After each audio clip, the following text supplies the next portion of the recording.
नमस्ते and welcome to my channel Deep Astro Universe. आज मैं आपके साथ बात करूंगी धनु लग्न राशि वालों के लिए कैसा है जुलाई 2026 का महीना। आपके लिए बात करें तो आपके लग्न के स्वामी ही उच्च के हो गए हैं, इससे बेहतर क्या होगा। लग्न के स्वामी उच्च के हैं, पुष्य नक्षत्र में है, इससे अच्छा और क्या हो सकता है। मैं हमेशा कहती हूँ हर एक ट्रांजिट के पीछे जो रिजल्ट है वो आता है महादशा से।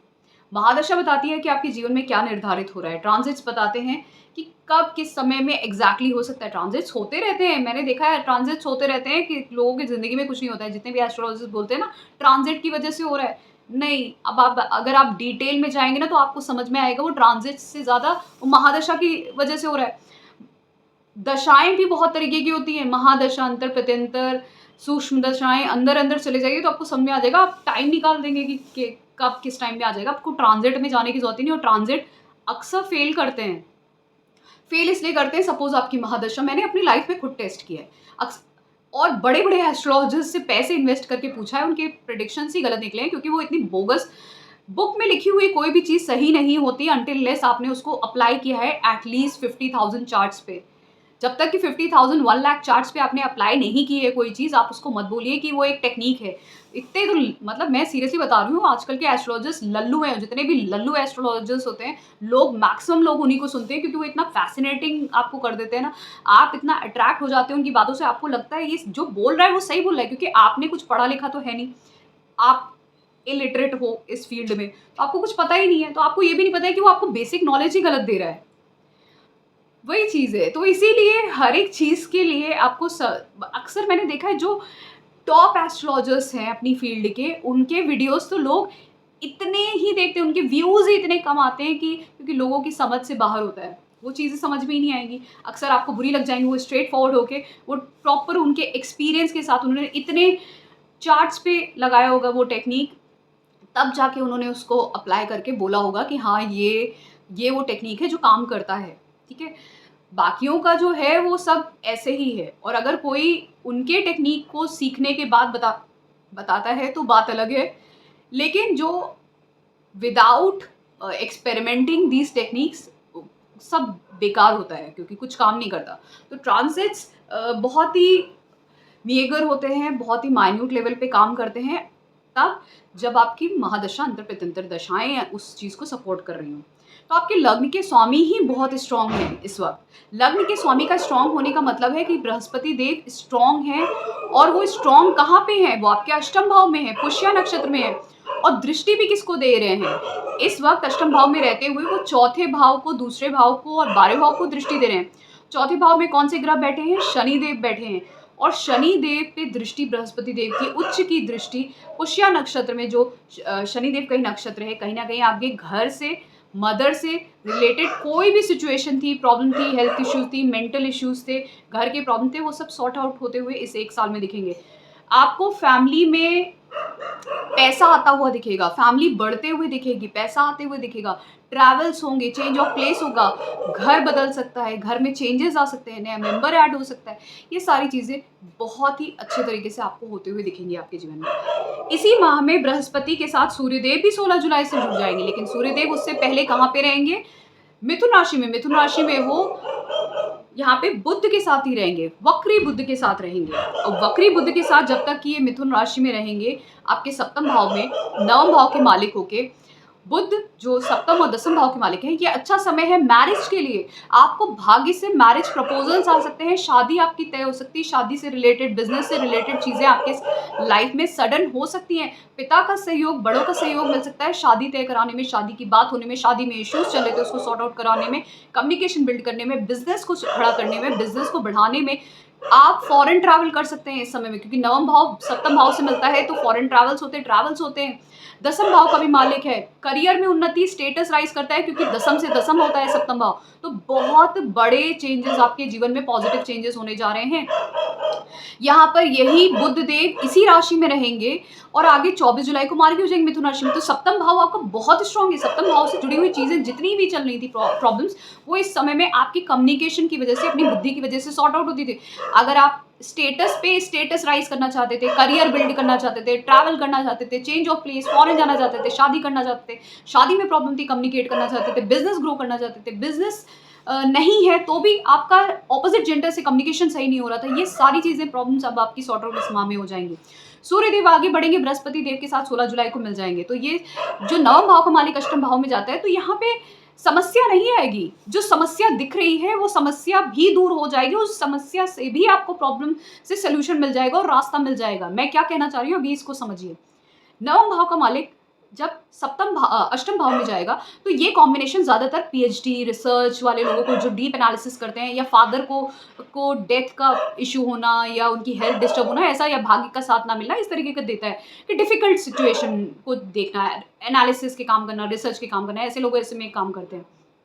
ठीक है, तो ये कॉम्बिनेशन होता है। लेकिन बृहस्पति उच्च के भी है, जब भी कोई ग्रह गड़बड़ भी हो लेकिन उसके साथ कोई उसी राशि का ग्रह बैठा है या उच्च का ग्रह बैठा है, तो वो उसकी जो बुराई होती है उस ग्रह की, उसको काट देता है। तो यहाँ पे बृहस्पति देव, वो भी मित्र हैं सूर्य के, बहुत स्ट्रांगली उसकी वो जो बुराई है नवम भाव की जो यहाँ पे हो रही है उसको अब जैसे पिता की हेल्थ डिस्टर्ब हुई या अथॉरिटीज के साथ कुछ इशू हुआ या भाग्य आपका सडन आपको लगा कि साथ नहीं दे रहा है, कुछ ऐसा सिचुएशन प्रॉब्लम आती है, तो ये बृहस्पति उसमें भी आपको कुछ ना कुछ सोल्यूशन दे देंगे, और कुछ ऐसा सोल्यूशन देंगे अचानक से कि उससे अगर पैसे की समस्या, फैमिली की समस्या, कुछ हेल्थ इशू आ गया, या कुछ फैमिली घर में इशू आ गया, या मदर से जुड़ा हुआ, घर का जुड़ा हुआ, या कहीं बाहर हैं आप ट्रैवल कर रहे हैं, कुछ ऐसा इशू, वो तुरंत सॉर्ट आउट हो जाएगा आपका। ठीक है, तो इसमें यहाँ पे आपके लिए बहुत अच्छा समय दिख रहा है। और वहीं पे शुक्र इस माह में है नवम भाव में, सूर्य की राशि में, सिंह राशि में, साथ में केतु देव भी हैं, राहु देव यहाँ पे आपके तीसरे भाव में है। राहु तीसरे भाव में रहते हुए जिंदगी में नई नई चीज़ों की शुरुआत करवाता है, परिश्रम बढ़ाता है, आपकी मेहनत बढ़ाता है, आपको मेहनती बनाता है। आप कोई भी चीज़, कोई भी जिंदगी में कुछ अगर शुरुआत करनी है ना, नई शुरुआत, आप उससे डरते नहीं है, नई शुरुआत कर देते हैं। तो नई शुरुआत करवाता है, नई नई चीज़ों में आपके लिए रास्ते खोलता है। शुक्र यहाँ पे अगर आपका रिलेशनशिप अपने फादर के साथ, अथॉरिटीज़ के साथ डिस्टर्ब हो रहा था, तो वो एक सौम्य एनर्जी है, वो उनके साथ एक अच्छा रिलेशनशिप और बॉन्ड जोड़ती है। भले ही शुक्र जो है वो आपके यहाँ पे छठे भाव के मालिक बन जाते हैं या 11वें भाव के मालिक बन जाते हैं, फिर भी उनको अगर हेल्थ इशू भी होता है, कुछ प्रॉब्लम भी होती है उनके साथ, आर्ग्यूमेंट्स भी होते हैं, लेकिन तब भी ये शुक्र सौम्य ग्रह होने की वजह से वहाँ से आपको लाभ भी दिलाते हैं, नेम फेम भी बढ़ाते हैं। यहाँ पे केतु साथ में बैठे हुए हैं और राहु सामने से दृष्टि दे रहे हैं, ये आपके कंफर्ट्स बढ़ाते हैं, फॉरेन इंट्रैक्शन बढ़ाते हैं, फॉरेन से कनेक्शन बनाते हैं। आपको फॉरेन ट्रैवल्स करने के मौके मिल सकते हैं। बहुत सारी ऐसी चीज़ होंगी जहाँ पे फॉरेन कनेक्शन आपका हो रहा होगा, फॉरेन बॉस मिल सकता है, फॉरेन क्लाइंट्स हो सकते हैं, फीमेल क्लाइंट्स हो सकते हैं। आप अपने कंफर्ट्स पे पैसे खर्च करोगे, ट्रैवल्स पे पैसे खर्च, इस तरह की चांसेस देते हैं और बहुत अच्छा। देखिए केतु शुक्र का कॉम्बिनेशन ये नहीं होता, केतु शुक्र का कॉम्बिनेशन अब मानीस के भी चार्ट में है तो उनके पास अथाह धन है, तो इसका मतलब ये नहीं कि धन नहीं देते, धन बहुत देते थे अक्सर। ठीक है, खर्च भी होते हैं, आता भी है, जाता भी है। फिर एक चीज़ और ध्यान रखिएगा, ये 3 ग्रह 4 ग्रह एक साथ लगातार हैं, बुध, सूर्य, बृहस्पति और फिर शुक्र, तीनों चारों ग्रह 3 राशियों में लगातार हैं। तो इसका मतलब ये है कि इस समय में आपकी बुद्धि विवेक बहुत अच्छे से काम करने वाला है। आप ज्ञान के साथ बहुत सारे काम, इश्यूज़ अपने बहुत अच्छे से सॉर्ट आउट कर लेंगे, अच्छे से काम करेंगे, जीवन में आगे बढ़ेंगे। ये सब चीज़ें आपके जीवन में होते हुए आपको बहुत अच्छे से दिखेंगी और इसमें आपको समस्या नहीं आएगी। फिर अगर मैं बात करूँ शनिदेव की, तो शनिदेव मैंने पहले ही बोला चौथे भाव में है। चौथे भाव में रहते हुए कहीं न कहीं अभी माता को कष्ट दे रहे थे, आपको मेंटल प्रेशर दे रहे थे, घर में रिस्पॉन्सिबिलिटी बहुत थी, मदर की भी, डेली लाइफ़ में, आपकी भी, करियर की तरफ। तो ये जो कहीं न कहीं इश्यूज़ थे ना डेली के, ये अब सॉर्ट आउट हो रहे हैं, प्रॉब्लम खत्म हो रही हैं। क्योंकि शनिदेव भी अब उन पे जो प्रभाव है उनका रेवती नक्षत्र में चले गए, आखिरी नक्षत्र में है। और क्योंकि वो बुध का नक्षत्र है तो सप्तम और दसम भाव जो सप्तम क्या होता है, सप्तम भाव दसम से भी दसम है, तो आपका स्टेटस राइज करता हुआ दिखेगा घर में, आपका स्टेटस, मदर का स्टेटस राइज करता हुआ दिखेगा, आपका स्टेटस घर में। और बृहस्पति देव भी दृष्टि दे रहे हैं, तो आपके सारे कुछ अगर काम खराब हो रहे हैं, मदर की हेल्थ खराब हो रही थी या घर का एनवायरनमेंट, मेंटल इशू और भी चीज़ों की प्रॉब्लम्स, अगर बताऊँ प्रॉपर्टी रिलेटेड इश्यूज थे, सब सॉर्ट आउट होते हुए दिखेंगे, आपको लाइफ में पॉजिटिविटी आते हुए दिखेगी अपनी लाइफ में। और कहीं न कहीं आपकी जो बहुत ज़्यादा बर्डन था ना रिस्पॉन्सिबिलिटीज़ का, इसको भी बैलेंस करना है, इसको भी सँभालना है, ये भी सँभालना है, ये भी करना है, वो सब अभी मतलब कहीं न कहीं कम होते हुए दिखेगा आपको। आप थोड़ा-सा, जैसे होता है ना, एक होता है लोड बहुत हो गया, वर्कलोड बहुत हो गया, अब एक रिलीज़ होता दिखेगा आपको अपनी लाइफ़ में। फिर उसके बाद मंगल की बात करें, मंगल इस वक्त वृषभ राशि में रहेंगे आपके छठे भाव में। देखिए छठे भाव के जो मंगल होते हैं, मंगल आपके पंचम और 12वें भाव के स्वामी हैं। यहाँ पे जब छठे भाव में, तो अगर आपके बच्चे हैं, बच्चों से जुड़ी हुई आपको कुछ समस्या हो सकती है। बच्चों को हेल्थ इशू या उनको जनरल जो कुछ प्रॉब्लम होते हैं, वो इश्यूज़ हो सकते हैं। पढ़ाई में दिक्कत है या उनको कोई और समस्या है, उस पे आपको ध्यान देना है। सेम आपकी एजुकेशन पे भी आपको थोड़ा ज़्यादा ध्यान देना पड़ेगा। आपको वहाँ पे भी ज़्यादा कहीं न कहीं मेहनत करनी पड़ेगी, हो सकता है। बट एक चीज़ अच्छी है, आप खुद बहुत ही कॉम्पिटिटिव इस वक़्त फ़ील करोगे, कॉम्पिटिटिव फ़ील करोगे। आपके अंदर इतना ज़्यादा ये जो मंगल की एनर्जी होती है ना, छठे भाव की, तीसरे भाव की, ये कॉम्पिटिटिव बनाती है। इंसान अगर कोई भी कॉम्पिटिशन, लाइफ़ का कोई भी शत्रु हो, कोई भी कॉम्पिटिशन हो, उसपे विजय बहुत ईज़िली प्राप्त कर लेता है। ठीक है? तो आप कहीं न कहीं इन सब चीज़ों में तो सफल हो जाएँगे, कोई कॉम्पिटिशन है, चाहे करियर का, चाहे एजुकेशन का। बट वो चीज़ जब आपके बच्चों पे आती है, सपोज़ करिए आपके बच्चा बीमार है, तो वहाँ पे आप अपना कॉम्पिटिशन नहीं ला सकते। वहाँ पे आपको उसको उसी जेंटल एनर्जी के साथ डील करना है। सेम अगर उसकी पढ़ाई में कोई इश्यू है, तो इश्यू ज़रूर आएगा। बच्चों से जुड़ा हुआ कोई इश्यू आएगा, लव रिलेशनशिप से जुड़ा हुआ, आपकी खुद की एजुकेशन से जुड़ा हुआ कोई इश्यू ज़रूर आएगा, बट आप उसको सॉर्ट आउट कर लोगे। आप ये ध्यान रखिएगा कि आपके जो अथॉरिटीज़ के साथ जो रिलेशनशिप है, वहाँ पे भी आपको हो सकता है थोड़ा आर्ग्यूमेंटेटिव हो जाएँ आप थोड़ा।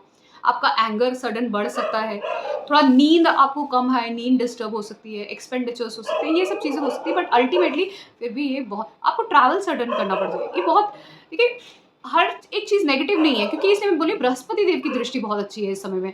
बृहस्पति देव आपकी बहुत सारी समस्याएँ दूर कर रहे हैं, तो जब वो दूर कर रहे हैं ना, और दशाओं पे भी बहुत कुछ निर्भर करता है, कौन-से ग्रह की दशा चली, तो उससे आपको ज़्यादा पता चलेगा कि आपके साथ एग्ज़ैक्टली महादशा के अकॉर्डिंग, अंतर्दशा के अकॉर्डिंग क्या होना है आपके साथ। पर ये जो ग्रह जो ट्रांज़िट कर रहे हैं, ये कहीं न कहीं आपको एक मैप दे देते हैं कि इस समय में क्या हो रहा है। तो ये था मेरा एनालिसिस धनु लग्न राशि वालों के लिए कैसा रहेगा जुलाई 2026 का महीना। अगर आपको पसंद आया है, please to subscribe to my channel Deep Astro Universe, and for paid consultation आप मेरे व्हाट्सएप नंबर पे मुझे कॉन्टैक्ट कर सकते हैं। Thank you so much.